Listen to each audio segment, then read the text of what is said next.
What started as a generous family gift and happy smiles turned into a cold, calculated setup involving lawyers, recordings, and betrayal. This story proves how fast a marriage can turn into a quiet war the moment money enters the room. I came home from the factory shift, boots still heavy with metal dust, and there she was, my wife, smiling brighter than usual, practically bouncing on her toes in the hallway. She pulled me into the kitchen before I could even take off my jacket, lowered her voice like we were sharing state secrets, and whispered the wonderful news she'd heard from her mom. Her parents, who lived in a spacious four-room apartment across town, had apparently decided to make a grand gesture for us. They were planning to move back to their small homeland, some quiet village in the countryside, buy a modest house by a picturesque lake, and spend their retirement fishing and growing vegetables. In exchange, they would gift us their four-room place. We'd sell our two-room apartment, pocket the difference, and boom. Just like that, we'd be living in a much bigger, better space. No mortgage, no years of saving, a gift from the heart. I was a simple guy, worked the line, 2 days on, 2 days off, came home tired but content. The idea hit me like winning the lottery. 4 rooms in the same city? With a balcony big enough for a barbecue? I grinned like an idiot, hugged her, told her how lucky we were to have such generous in-laws. She beamed back, said she'd already started dreaming about where the nursery would go one day. Next day, I went to my shift as usual. After the whistle blew, a few of us from the crew decided to grab a couple of beers at the corner bar. Nothing wild, just unwind, talk shop, smoke outside. I was still riding the high, so I started telling my buddy Jason about the big news. Man, can you believe it? 4 rooms, free and clear. Her parents are legends. Jason listened, took a long drag on his cigarette, scratched the back of his head, and gave me that slow, skeptical look he saves for when someone's about to step in shit. Listen, He said quietly. if I were your father-in-law, I wouldn't come up with something like that. 4 rooms. That's serious property, built up over decades. Why give it away just to buy some village house? He could sell the 4-room himself, trade down to a 2-room plus cash, buy the house and still keep living in the city. Drive to the lake on weekends. This doesn't add up. Smells off. I laughed it off at first. Jason's always the cautious one. But the words stuck. They rattled around in my head the whole way home. Next morning, I woke up with that same uneasy itch. I called Jason from the kitchen while my wife was still asleep. "Remember what you said last night about it being weird?" Yeah, he answered. I don't know the full picture, but I had distant relatives go through something similar once. Some big property shuffle, promises, then everyone ended up hating each other after the dust settled. Just be careful, man. That was enough. I showered, dressed, and instead of heading straight to work, I went to a legal consultation office downtown. The lawyer listened without interrupting, then laid it out plain. This isn't one clean transaction, it's 3 separate deals. 1, you sell your 2-room apartment. 2, your in-laws transfer their 4-room to your wife, probably as a gift to avoid taxes. 3, the money from your sale goes somewhere, probably to them for their house. No notary will bundle all that into one document. It's not even a single deal. It's a chain of future promises. And anything bought or gifted during marriage can become joint property, unless it's carefully structured to look like it isn't. I sat there, coffee going cold, feeling the excitement drain out of me like air from a punctured tire. Back home, I couldn't shake it. My wife and her mom talked constantly, her mom popping over almost daily, the two of them whispering in the kitchen while I pretended to scroll my phone. So I did something I'd never done before. I dug out an old spare phone, set it to voice record, plugged it into a charger behind the couch where the outlet was hidden, and left for my shift.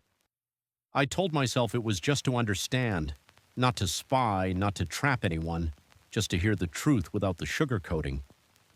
A few days later, I transferred the files to my main phone and listened during lunch break at the factory, earbuds in, heart pounding. Most of it was ordinary chatter. Then her mom started in on me, calling me lazy, ungrateful, saying I didn't deserve their daughter, that I'd never amount to anything more than a factory hand. My wife didn't defend me. She agreed, laughed along. Yeah, Mom, he's hopeless sometimes. That stung, but it wasn't the worst part. About a week in, I hit the recording that changed everything.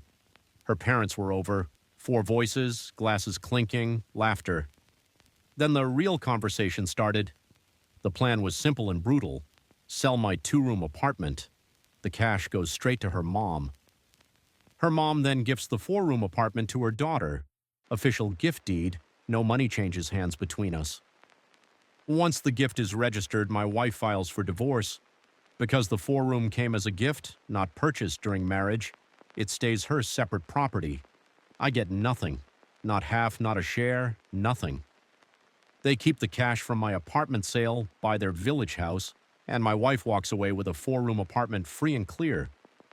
They even joked about how I'd never see it coming because I was so happy about the gift. I sat in the break room staring at the wall, earbuds still in. The coffee tasted like ash. I didn't confront anyone that night. I went to a different lawyer the next morning, this time an actual family law specialist. Told him everything, played the relevant clips, off the record just to explain.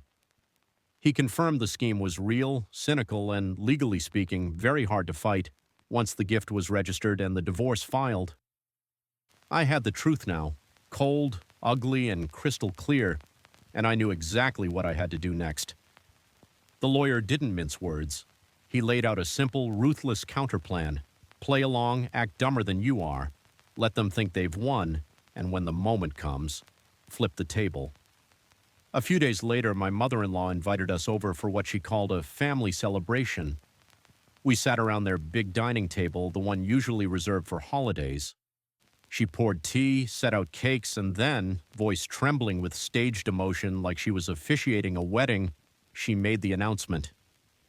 "Dear children," she began, clasping her hands, "we've decided to make a big gesture for you.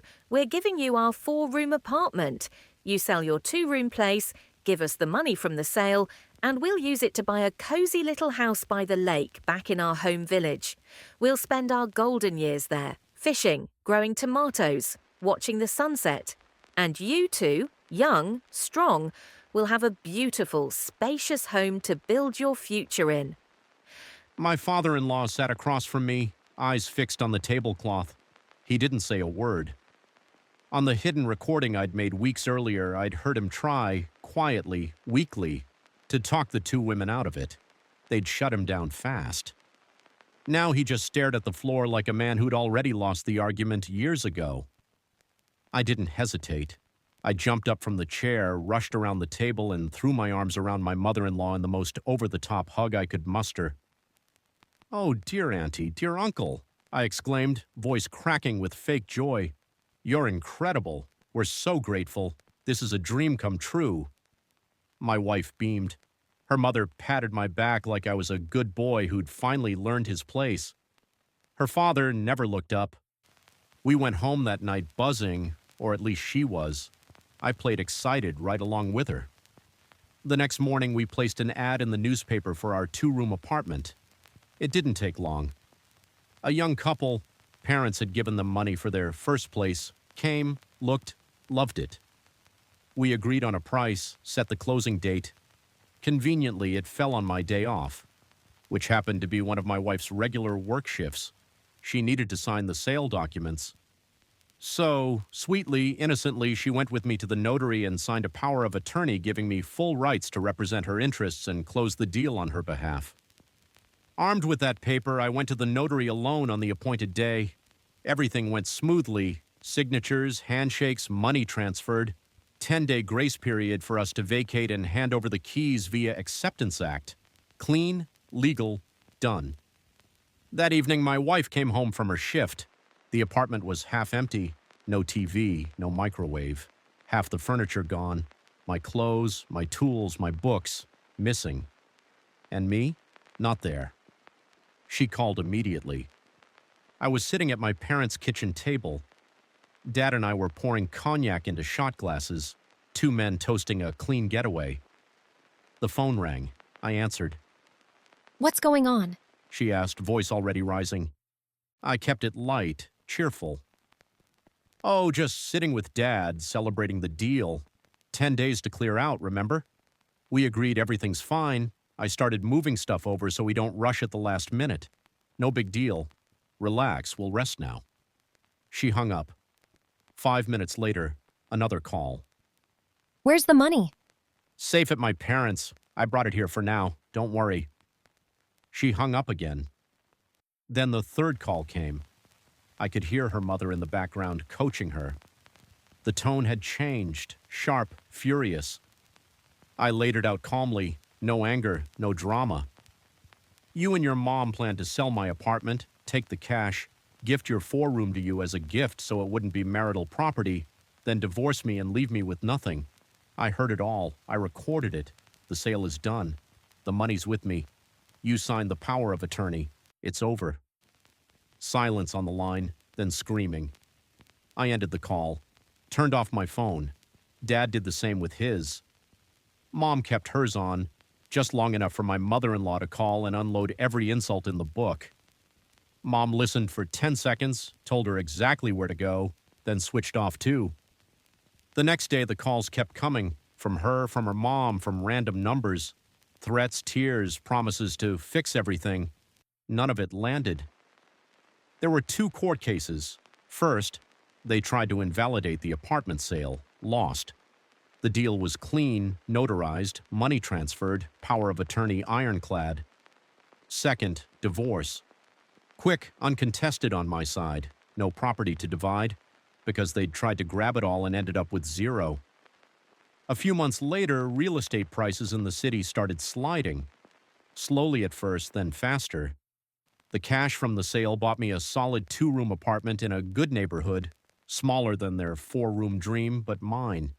No strings, no in-laws, no hidden recordings needed anymore. I live alone now. Quiet mornings, my own coffee, my own rules. Sometimes I think about that power of attorney she signed so trustingly, about the way her mother's face lit up when I hugged her like a grateful idiot, and I smile. Because the biggest mistake they made wasn't greed. It was underestimating a man who finally stopped playing dumb.